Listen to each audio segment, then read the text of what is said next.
Hi, and thanks for watching.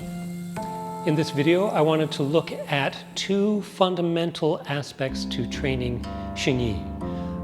One of these aspects has to do with the footwork, the other has to do with the application of the techniques. And in this case, we're talking about the 5 fundamental strikes. So I want to look at these partly because it's easy to overlook these two important details. And of course, that can lead to a lot of wasted time with our training with the wrong kind of emphasis. So let's look at first the footwork and then second the hand techniques. With the footwork of Xingyi, assuming that you're already familiar with the footwork, it starts from the Santi stance here, right? And the footwork by itself is one launch, step through, and land. The key features, of course, is that it initiates with the front foot going forward, then step through, keeping the weight back, we land and draw the back foot in. When we're practicing this either by itself or in conjunction with our techniques, it's easy to put the emphasis of our attention on the landing with the front foot. But, and this is the key clarification I wanted to make, the essential part of the training is the launch from the back foot, right? The whole practice, when we're practicing solo without an opponent, we need to generate a lot of forward momentum. And then the front foot, the landing foot, is there simply to stop that forward momentum, to act as a brake, to get us set into the stance again to start the next technique, the next part of the footwork. I've had it told to me by my teachers that if there was an opponent, you wouldn't need to worry about that landing foot. The break is being provided by the strike to the opponent.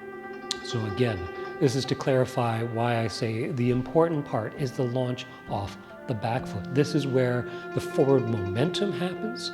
And so actually with the stepping drill, there is actually 2 points where we're doing that launch forward. And the core training to find this, of course, comes from the standing, Santi standing. A key element of the standing, once we have the alignment and the posture and the angle set, is to have this dynamic tension set between both feet so that the front foot is bracing and holding us back while the back foot is pushing us forward. So both feet are active even when we're not moving, so that all it takes is the lift of one foot and that will either start to move us forward or backward. There is no need to initiate the movement because both legs are braced against each other. And of course, that gives us the cueing, the training, the familiarity in our body with this push from the back leg. If we have that integrated with our standing practice, then it's easier to have that as part of what we incorporate into our stepping drills, right? So that the 2 parts where there's that launch, of course, is from the first step here, off the back foot, launch, step through, launch a second time, right? With this, there's still, of course, the braking, stopping power of the front leg, but there's less attention paid to it, right? So instead of trying to make a lot of noise with the landing of the front foot, right, we're more interested in the launching power from the back foot, right? And going back, launch and launch. 2 key things to keep in mind as we shift our attention to launching off the back leg is to make sure that we keep our weight back at all times so that when we land, we're not landing here and resetting. The second thing, more important I think, is to keep the hips relaxed, to keep the center of gravity from moving up and down. So instead of something from here where we launch and come up center of gravity and then come through, what we want to have is something where the center of gravity says set and low. So we're coming not onto the leg, but we're landing in the leg, which of course, again, facilitates that second launch. The first one gets the momentum going, and then the second one adds further power to that forward momentum. So that's the leg work. Hand techniques. Of course, with Xingyi, there's the 5 key techniques, right? There's the peach one, there's the zuan, there's the beng, pao, and heng, right? Striking in 5 directions. The key concept I want to remind people to keep in mind is that the full body power that's generated for these techniques is not achieved through tension.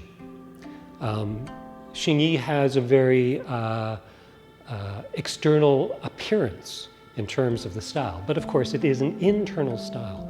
And so the force that we want to generate with these different techniques is one that is not generated through a tightening and a shortening of the muscle fibers, but it's one that is transmitted through the ligaments and tendons, and I'll extend that to the fascia as well.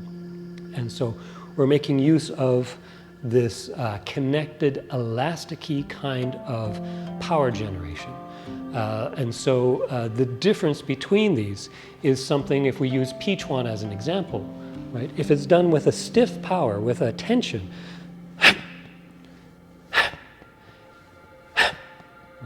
we have a certain quality of movement, a certain way of generating the force. You can generate a lot of force, and this is one of the tricky things, is that it can feel like you're generating a good striking force with this type of tense, stiff power.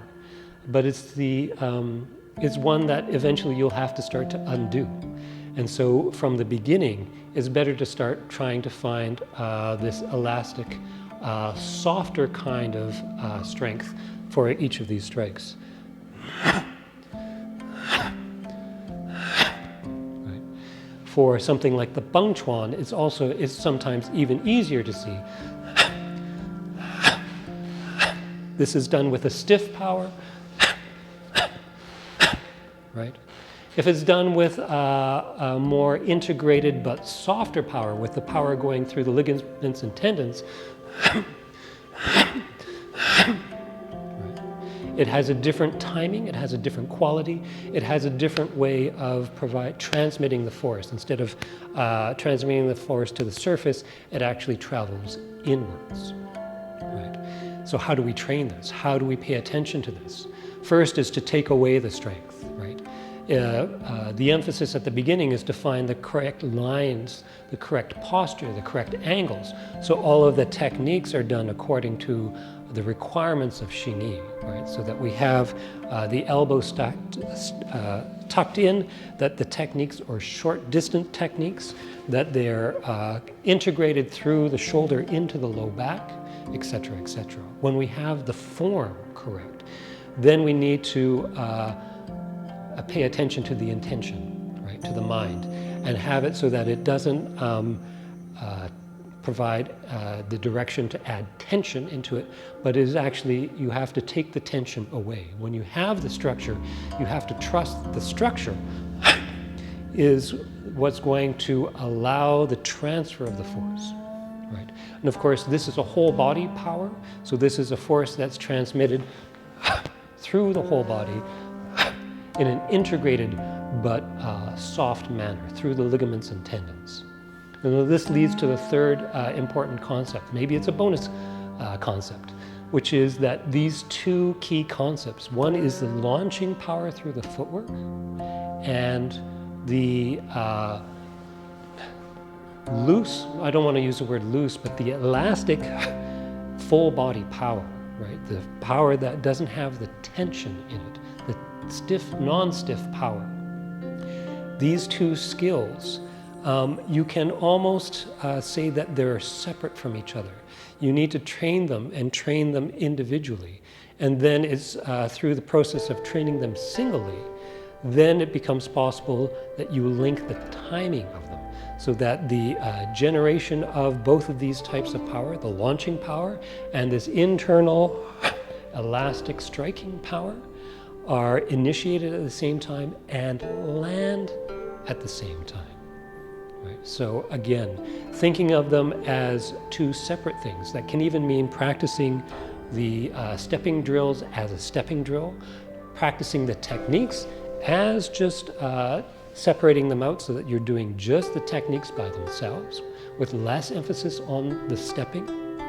And then when you start to have the internal connections for the hand techniques and the leg, the ability for the legs, the rear leg to generate that launching power, then it becomes a matter of finding the timing that knits the two together, that brings the two into an integrated technique. Right? But I would suggest that first keeping in mind these two key concepts to avoid putting the emphasis in the wrong place, to avoid wasting time with training something that you then have to take away.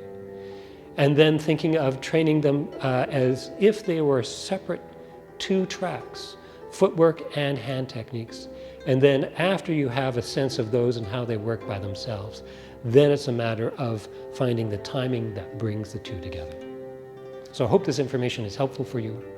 Keep training, keep practicing, and take care.